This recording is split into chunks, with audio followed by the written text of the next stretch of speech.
సత్యసాయి జిల్లాలో జరిగిన రోడ్డు ప్రమాదంపై సీఎం చంద్రబాబు నాయుడు దిగ్భ్రాంతి వ్యక్తం చేశారు.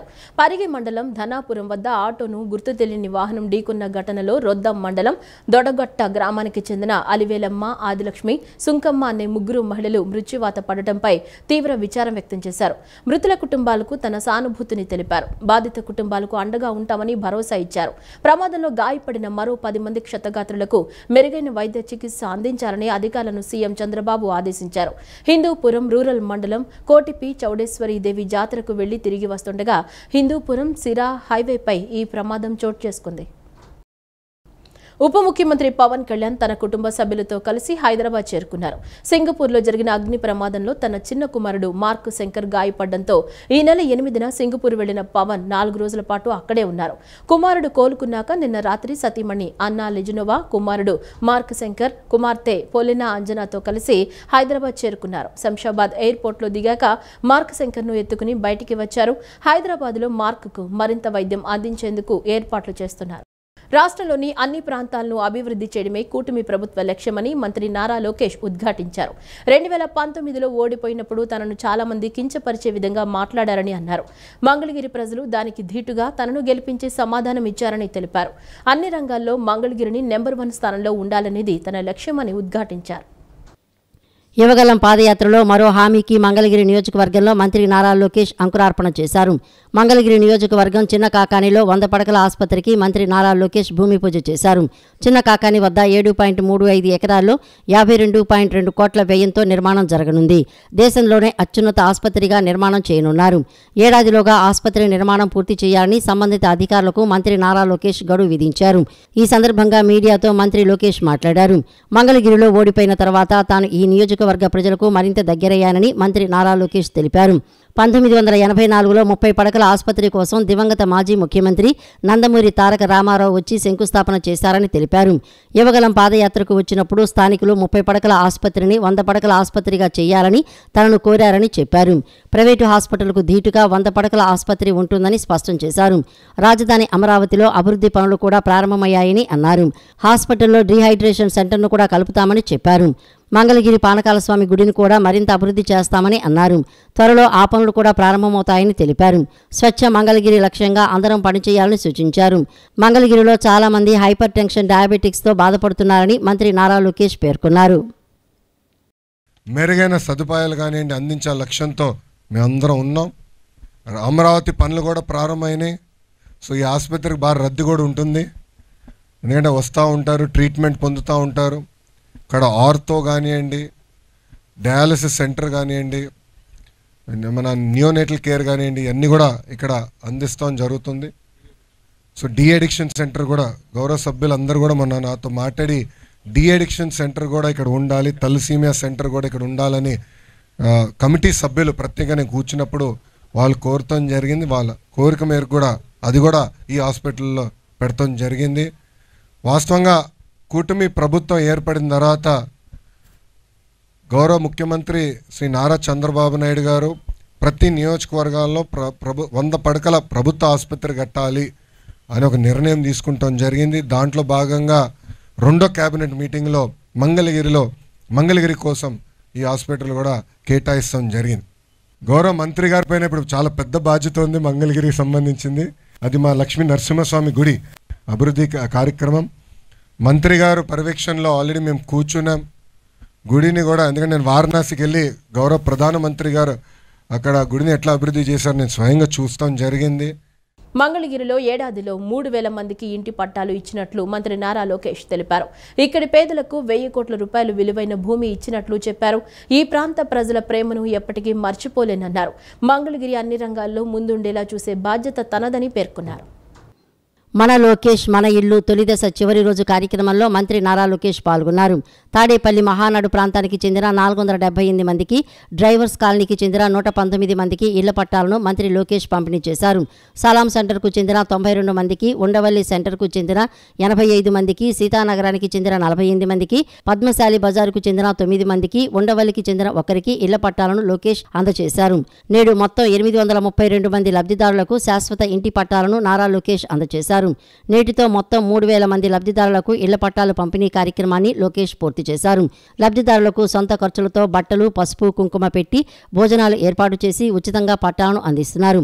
మంత్రి లోకేష్ మాట్లాడుతూ ఇక్కడి పేదలకు 1,000 కోట్ల రూపాయలు విలువైన భూమి ఇచ్చినట్లు చెప్పారు. ఈ ప్రాంత ప్రజల ప్రేమను ఎన్నటికీ మర్చిపోలేనని అన్నారు. మంగళగిరి అన్ని రంగాల్లో ముందు ఉండేలా చూసే బాధ్యత తనదని పేర్కొన్నారు. ప్రతి అసెంబ్లీ నియోజకవర్గంలో 100 పడకల ఆసుపత్రి నిర్మిస్తామని అన్నారు. ప్రతిపక్షంలో ఉన్నప్పుడు తాము సొంత నిధులతో 26 కార్యక్రమాలు చేపట్టినట్లు గుర్తు చేశారు. నా లక్ష్యం ఒకటే, అన్ని రంగాల్లో మంగళగిరి నంబర్ 1లో ఉండాలి తల్లి. అందుకే స్వచ్ఛత తీసుకొని ఈరోజు పెద్ద కార్యక్రమం చేస్తున్నాం. దాదాపు 1000 టన్నుల చెత్త బయటకు వచ్చింది తల్లి మంగళగిరిలో. కాలువల్లో ఉన్న పూడికలు, ప్లాస్టిక్ బాటిల్స్ అవన్నీ తీసాక 1000 టన్నులు వచ్చినాయి. చేస్తాం. కానీ అన్ని రంగాల్లో నంబర్ 1 ఉండాలంటే ప్రజల సహకారం కూడా చాలా చాలా అవసరం ఉంటుంది. మంగళగిరికి అద్భుతమైన అవకాశం ఉంది అభివృద్ధి చెందేదానికి. పెద్ద పెద్ద ప్రాజెక్టులు వస్తున్నాయి. అనేక పరిశ్రమలు నేను తీసుకొస్తా, పిల్లలకు ఉద్యోగాలు కల్పిస్తా.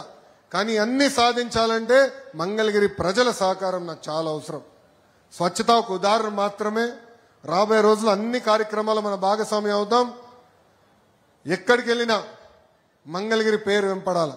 ఏ కార్యక్రమం చేసినా మంగళగిరి పేరు వినపడాలి. దానికి నేను అహర్నిశలు కష్టపడతా. క్యాబినెట్ లో ఏదొచ్చినా కూడా మంగళగిరి అంటే వెళ్ళిపోద్దని అట్లా అని కాదు. దాని వెనక ఉన్న చిత్తశుద్ధి, ఒక నాయకుడికి అక్కడ చెయ్యాలి అనే తపన. ఈ యొక్క ఇష్యూ నేను తీసుకుంటా ఉన్నాను. ఈ జియో నంబర్ 30 రావడానికి కార్యాచరణ అవ్వడానికి కారణకులు ఎవరు అంటే నారా లోకేష్ గారు. ఎందుకంటే డిసెంబర్ నా ఫోన్లో నేను మీకు చూపిస్తాను మెసేజ్లు కూడా. డిసెంబర్ 24వ తారీఖున వారు ఇక్కడ లేరు, విదేశాల్లో ఉన్నారు. నేను ఆ రోజు ప్రతిపాదన ఏదైతే వారు కోరుకున్నారో అన్అబ్జెక్షబుల్ ల్యాండ్స్ అన్ని కూడా రెగ్యులైజ్ చేయాలి అని చెప్పినప్పుడు నేను ఒక ప్రొఫార్మా తయారు చేసి పంపిస్తే దాంట్లో కూడా లేదు మా వాళ్ళు ఇంకా పేదవాళ్ళు రిజిస్ట్రేషన్ ఫీజు కూడా తీసేసాయి, బిలో పవర్టీ లైన్ ఉంటే ఇది తీసేసాయి అంటే కుటుంబ సమేతంగా ఎక్కడో హాలిడేలో ఉన్నప్పుడు కూడా, దాని తర్వాత దావోస్ వెళ్ళినప్పుడు కూడా ఇవన్నీ కూడా కరెక్షన్ నెల రోజులు పట్టింది మాకు కరెక్షన్ చేసుకోవడం కోసం. ఎందుకంటే మా దగ్గర ఎట్లా కొంచెం కక్కుర్తుంటుంది, రెవెన్యూ రావాలి కదా, రాష్ట్రాన్ని బాగుపరచాలి కదా అని కొంచెం మీకు ఫీజు వేసాం. రిజిస్ట్రేషన్ ఫీజు అని, ఇంకో ఫీజు అని. ఏది వద్దు, నేను ఫ్రీగా ఇస్తా అని చెప్పాను. తప్పకుండా నా మంగళగిరి ప్రజలకు ముందుగా ఇచ్చి దాని తర్వాత రాష్ట్రంలో ప్రతి ఒక్క పేదవాడికి కూడా పట్టా ఇచ్చి తీరుతా అని చెప్పే లక్ష్యంతో దాని రూపకల్పన చేసి గ్రామాల అభివృద్ధికి దాతలు ముందుకొచ్చి సహాయ సహకారాలు అందించాలని ప్రభుత్వ విప్ గన్నవరం ఎమ్మెల్యే యార్లగడ్డ వెంకట్రావు పిలుపునిచ్చారు. పంచాయతీ భవన నిర్మాణానికి గ్రామానికి చెందిన డాక్టర్ బిఆర్ఎల్ ప్రసాద్ 20 లక్షలు విరాళం ఇవ్వగా మరో 20 లక్షలు గ్రామస్తులు విరాళాలు సమకూర్చుకునేందుకు ముందుకు రావడం అభినందనీయమన్నారు.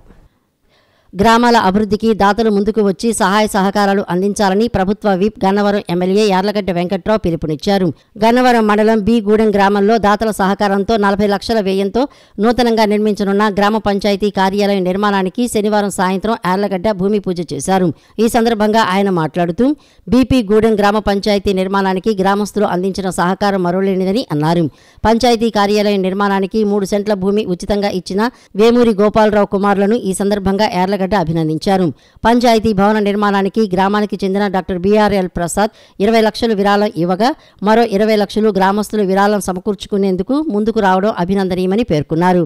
ఇదే రీతిగా అన్ని గ్రామాల్లోనూ దాతలు ముందుకు వస్తే గ్రామాల రూపురేఖలను మార్చవచ్చని అభిప్రాయపడ్డారు. అన్ని పనులు ప్రభుత్వమే చేయాలంటే కొంతమేర జాప్యంతో పాటు నిధుల కొరత ఉంటుందని, దాతలు ముందుకు వచ్చి సహకరిస్తే ప్రభుత్వ పరంగా కావలసిన అనుమతులు మంజూరు చేయడంతో పాటు అన్ని రకాలుగా సహాయ సహకారాలు అందించేందుకు తమ ప్రభుత్వం ఎల్లప్పుడూ సిద్ధంగా ఉంటుందని యార్లగడ్డ తెలిపారు. అధ్వానంగా మారిన గన్నవరం ఆగిరిపల్లి రహదారిలో ప్రయాణికులు పడుతున్న ఇబ్బందులను చూసి ఈ రహదారి పునర్నిర్మాణానికి ప్రభుత్వం నుంచి నిధులు మంజూరు చేయించిన సంగతి ఈ సందర్భంగా గుర్తు చేశారు. గ్రామాల్లో మౌలిక వసతుల కల్పనకు తమ కూటమి ప్రభుత్వం చిత్తశుద్ధితో కృషి చేస్తుందని ఆయన వివరించారు. విఎన్పురం కాలనీలో 27 లక్షల రూపాయలతో నూతనంగా నిర్మించిన సీసీ రోడ్డును ఎమ్మెల్యే యార్లగడ్డ ప్రారంభించారు. స్వాతంత్రానికి పూర్వం నుంచి స్వాతంత్రం వచ్చిన తర్వాత కూడా ఉమ్మడి ఆంధ్రప్రదేశ్ రాష్ట్ర బడ్జెట్ 500 కోట్ల కూడా లేని రోజుల్లో కూడా కేవలం ఆ రోజున జమీందారులు కానీ రాచరికంలో పరిపాలించిన చల్లపల్లి రాజానో ముక్చాల రాజా గారు ఇలాంటి రాచరికంలో రాజులు కానీ ప్రజాస్వామ్యం వచ్చినాక మంత్రులు లేని పరిస్థితి ఉమ్మడి మద్రాసు రాష్ట్రంలో మనం చూసాం. ఆ తర్వాత కూడా దాతల సహకారంతోనే విద్యాలయాలు ఏర్పడుతుంది కానీ కాలేజీలు కానీ జూనియర్ కాలేజీలు కానీ అన్ని జమీందారీ వ్యవస్థ నుంచి కానీ రాచరిక వ్యవస్థ నుంచి కానీ మాత్రమే. అలా కాని పక్షంలో గ్రామంలో పెద్ద మనసు ఉండి పరోపకార శరీరం ఆలికి అన్నం పెడితే ఊరికి ఉపకారం చేసినట్టు భావించే రోజుల్లో ఇప్పుడు వచ్చినాయి. కానీ గతంలో అలాంటి మహానుభావులు అందరూ డోనర్స్ గా ఉండటం వల్ల తర్వాత చంద్రబాబు నాయుడు గారు 95లో ముఖ్యమంత్రి అయిన తర్వాత జన్మభూమి పెట్టినప్పుడు ఆ జన్మభూమి కాన్సెప్ట్ లో కూడా దాతలు ముందుకొచ్చిన పరిస్థితి. మళ్ళీ ఈనాడు ఈ గ్రామస్తులు ఒక 2000 ఎస్ఎఫ్టీతో ఫస్ట్ ఫ్లోర్ నిర్మాణం పూర్తవుతుంది దాత సహకారంతోనే. అలాగే దీనికి 3 సెంట్లు పైన గోపాల్ గారు కుటుంబ సభ్యులు వాళ్ళు స్థలం ఇవ్వడం వాళ్ళ ఉదార స్వభావానికి మనస్ఫూర్తిగా విజన్ 2047 నాటికి మహిళలు బాలికలు అన్ని రంగాల్లో తమదైన ప్రత్యేకతను చాటుకుంటారని అడ్మిన్ డీసీపీ కేజీవి సరిత అన్నారు. కేఎల్యూ వంటి విద్యా సంస్థలు మహిళల్ని ప్రోత్సహించేందుకు ఫెయిర్ 2025 వేడుకలు నిర్వహించడం అభినందనీయమన్నారు. పురుషుల కన్నా ఎక్కువగా అన్ని అంశాల్లో మహిళలు రాణిస్తున్నారని ఆమె పేర్కొన్నారు. దేశ రాజకీయాల్లో మహిళలు కీలక పాత్ర పోషిస్తున్నారని అడ్మిన్ డీసీపీ కేజీవి సరిత అన్నారు. తాడేపల్లి మండలం వడ్డేశ్వరం వద్ద ఉన్న కేఎల్ డీమ్డ్ విశ్వవిద్యాలయంలో ఫెయిర్ 2025 వేడుకలు శనివారం నిర్వహించారు. ముఖ్య అతిథిగా పాల్గొన్న డీసీపీ సరిత మాట్లాడుతూ విజన్ 2047 నాటికి మహిళలు బాలికలు అన్ని రంగాల్లో తమదైన ప్రత్యేకతను చాటుకుంటారని తెలిపారు. పురుషులతో సమానంగా రాణిస్తారని అన్నారు. The voice of the women is more powerful because this voice can become voice of the people whose voice cannot be heard. అంటే ఎవరికైతే వాయిస్ లేదో అట్లాంటి వాళ్ళకి తమ గొంతునిచ్చి వారి గొంతుని బయటికి వినిపించే అంతటువంటి శక్తిని ఇక్కడ ఉన్నటువంటి కేఎల్ యూనివర్సిటీ విమెన్ అందరూ కూడా అంత స్ట్రాంగ్ వాయిస్ తోటి చేసుకున్నటువంటి ఫెమ్ఫ్లేర్ ఖచ్చితంగా ఎంతోమంది మహిళల్లో ఒక స్ఫూర్తిని నింపుతుంది. ఎంతోమంది మహిళలకి ఆదర్శవంతంగా ఉంటుంది, ఇన్స్పైరింగ్గా ఉంటుంది, మోటివేటింగ్గా ఉంటుంది, థాట్ ప్రొవోకింగ్గా ఉంటుంది అని చెప్పి నేను మనస్ఫూర్తిగా నమ్ముతున్నాను. Because all of them are engineering graduates, under graduation చేస్తున్నటువంటి వాళ్ళు. They can build, they can construct, they can nurture, they can transform, they can create and they can lead. So technology అనేది అన్ని రంగాల్లో ఇప్పుడు ఉంది కాబట్టి ఆ టెక్నాలజీలో నిష్ణాతులైనటువంటి కేఎల్ యూనివర్సిటీలో ఉన్నటువంటి నారీ శక్తుల యొక్క వాయిస్ యొక్క గౌరవ అతిథులుగా creativity culture commissioner chairperson Tejaswi Podapati మాట్లాడుతూ సమాజంలో మహిళలు పోటీతత్వంతో ఎదగాలని తెలిపారు. ఎవరో ఏదో అన్నారని వెనుకడుగు వేయకుండా అనుకున్న లక్ష్యాన్ని చేరుకోవాలని సూచించారు. సో ఇలాంటి ఫెస్ట్లో ఇంజనీర్ స్టూడెంట్స్ అంటే కేవలం కోడింగ్ మ్యాథ్సే కాదు, they have talent, huge talent in culturals also అని ప్రూవ్ చేస్తూ ఇలాంటి ఫెస్ట్లు జరుగుతాయి. అందులోనూ నాకు ఇది చాలా ప్రత్యేకం కేఎల్యూలో జరిగేది. ఎందుకంటే విమెన్ ఓన్లీ ఫెస్ట్ అనేది చాలా రేర్గా జరుగుతాయి. అన్ని కాలేజెస్ కూడా వీటిని ఎంకరేజ్ చేయవు. I request all the colleges to take inspiration from KLU.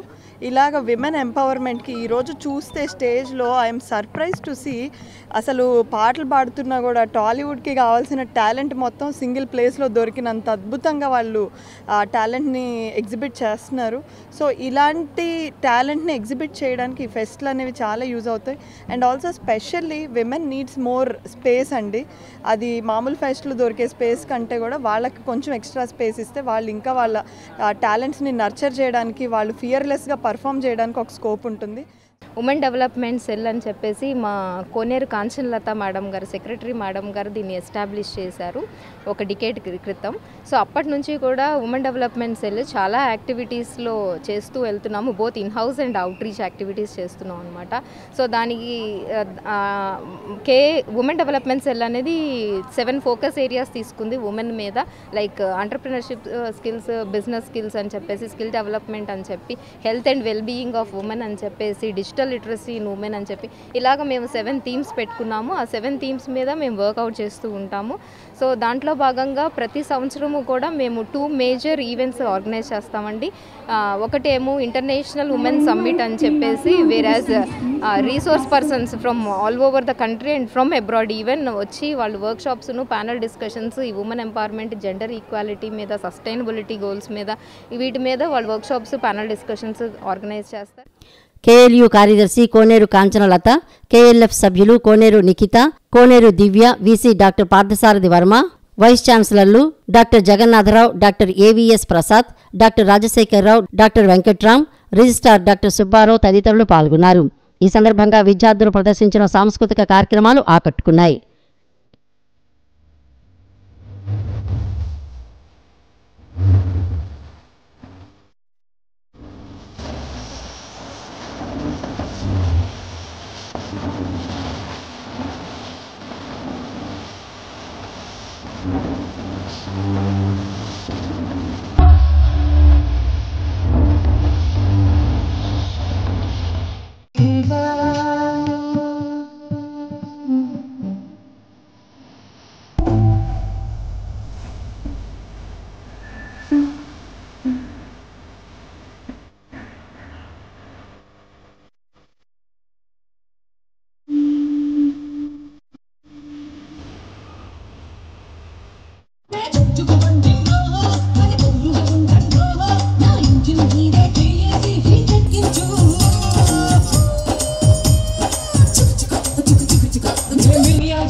Intermediate public పరీక్షలో మాస్టర్ మైండ్స్ విద్యార్థులు అత్యుత్తమ ఫలితాలు సాధించారని అడ్మిన్ ప్రిన్సిపల్ కె శ్రీనివాస్ తెలిపారు. మాస్టర్ మైండ్స్ విద్యాసంస్థ అత్యుత్తమ బోధనా విధానం, క్రమశిక్షణే విద్యార్థుల విజయానికి కారణమన్నారు. విద్యార్థులు అందరూ ఇంటర్ ఎంఈసీతో పాటు సీఏ కోర్సులు అభ్యసిస్తున్నారని చెప్పారు. మొగల్ రాజ్పురం రత్నమాంబ వీధిలోని మాస్టర్ మైండ్స్ లో అడ్మిన్ ప్రిన్సిపాల్ కె శ్రీనివాస్ నిన్న విలేకరుల సమావేశం నిర్వహించారు. సమావేశంలో ఆయన మాట్లాడుతూ ఇంటర్మీడియట్ పరీక్షా ఫలితాల్లో మాస్టర్ మైండ్స్ విద్యార్థులు అత్యుత్తమ ప్రతిభ కనపరిచి రాష్ట్రంలోని మొదటి 3 ర్యాంకులు సాధించడం జరిగిందని చెప్పారు. జూనియర్ ఇంటర్లో ఎం భావన కృష్ణ 490 మార్కులు, వి శ్రీరేణుకా సుజని 489 మార్కులు, ఎం శ్రీవల్లిక 488 మార్కులు, ఎం లక్ష్మీ కృష్ణశ్రీ, సిహెచ్ శ్రీ లక్ష్మీ శరణ్య 480 మార్కులు, ఎస్ నవనీత్ 485 మార్కులు సాధించినట్లు చెప్పారు. సీనియర్ ఇంటర్లో జి నాగ వెంకట సత్య నిహారిక 975 మార్కులు, జె నాగ సుజిత 973 మార్కులు, ఎం నవ్య 972 మార్కులు, జి జ్యోత్స్న 971 మార్కులు సాధించారని తెలిపారు. అకాడమిక్ ప్రోగ్రామ్ను రన్ చేయడంలో మాస్టర్ మైండ్స్ డైరెక్టర్లు మట్టుపల్లి రాధ, నాలం శ్రీకృష్ణ పాత్ర ఎంతో ఉందని అన్నారు. వారి సహకారం గైడ్లైన్స్తో ఇదంతా సాధించడం జరిగిందన్నారు. మాస్టర్ మైండ్స్ డైరెక్టర్లు మట్టుపల్లి మోహన్, మట్టుపల్లి ప్రకాష్ సహకారం కూడా ఉందన్నారు. మాస్టర్ మైండ్స్ విద్యాసంస్థ స్థాపించి 23 సంవత్సరాలు అయిందని, అనేక సార్లు రాష్ట్ర స్థాయి ర్యాంకులు సాధించామని చెప్పారు. సిఏసిఎంఏలో దాదాపు 1800 ఆల్ ఇండియా మొదటి, 2వ ర్యాంకులు సాధించడం జరిగిందన్నారు. మా మాస్టర్ మైండ్స్ డైరెక్టర్ గారైన మట్టుపల్లి మోహన్ గారు, మట్టుపల్లి ప్రకాష్ గారి సహకారం కూడా ఈ విజయం సాధించడంలో ఎంతో గణనీయమైన పాత్ర ఉంది. అలానే ఈ రోజున మాస్టర్ మైండ్స్ విద్యాసంస్థ స్థాపించి ఇప్పటికి 23 సంవత్సరాలు దాటింది. ఈ 23 సంవత్సరాల్లో కూడా ఇలాంటి స్టేట్ ఫస్ట్లు కానీ స్టేట్ సెకండ్లు కానీ అనేక సార్లు సాధించడం జరిగింది. ఒక ఇంటర్మీడియట్లోనే కాకుండా సిఏలో కానీ సిఎంఏలో కానీ దాదాపు 1800 ఆల్ ఇండియా ఫస్ట్ ర్యాంకులు కానీ సెకండ్ ర్యాంకులు కానీ సాధించటం మాస్టర్ మైండ్స్కి గర్వకారణం. ప్రతి రిజల్ట్లో ప్రతి ఎగ్జామ్లో కూడా మాస్టర్ మైండ్స్కి రాష్ట్ర స్థాయిలో కానీ దేశవ్యాప్తంగా కానీ ఇలాంటి రిజల్ట్స్ రావటం చాలా సర్వసాధారణం. అలానే ఈ రోజున నేను మిగతా తల్లిదండ్రులకి అందరికీ విజ్ఞప్తి చేస్తున్నాను. ఈ మాస్టర్ మైండ్సే కాకుండా ఈ విధంగా కామర్స్ కోర్సులు ఈరోజు అత్యున్నతంగా బాగా పుంజుకుంటున్నాయి. ఇవాళ ఉన్న పరిస్థితులు చూసినట్టయితే కనుక, దేశంలో ఉన్న పరిస్థితులు కానీ అంతర్జాతీయంగా ఉన్న పరిస్థితులు కానీ చూసినట్టే కనుక, ఏ చదువులు చదివినా కానీ ఇంజనీరింగ్ మిగతా చదువులు చదివితే వాళ్ళ ఉద్యోగాలు కోల్పోవటమో, రాకపోవటమో, వచ్చిన ఉద్యోగాలు కోల్పోవటమో జరుగుతుంది. కానీ ఒక కామర్స్ రంగంలో మాత్రం అలాంటి పరిణామాలు సంభవించవు. సీఏ చేయాలనే లక్ష్యంతో తాము ఎంఈసీలో చేరామని, నిపుణులైన అధ్యాపకులు తమకు అర్థమయ్యే రీతిలో విద్యాబోధన చేసినట్లు చెప్పారు. అధ్యాపకుల గైడెన్స్, తల్లిదండ్రుల ప్రోత్సాహంతోనే అత్యుత్తమ మార్కులు సాధించినట్లు వారు పేర్కొన్నారు. నా పేరేం భావన కృష్ణ. నాకు 490 వచ్చింది ఇంటర్మీడియట్ ఫస్ట్ ఇయర్లో.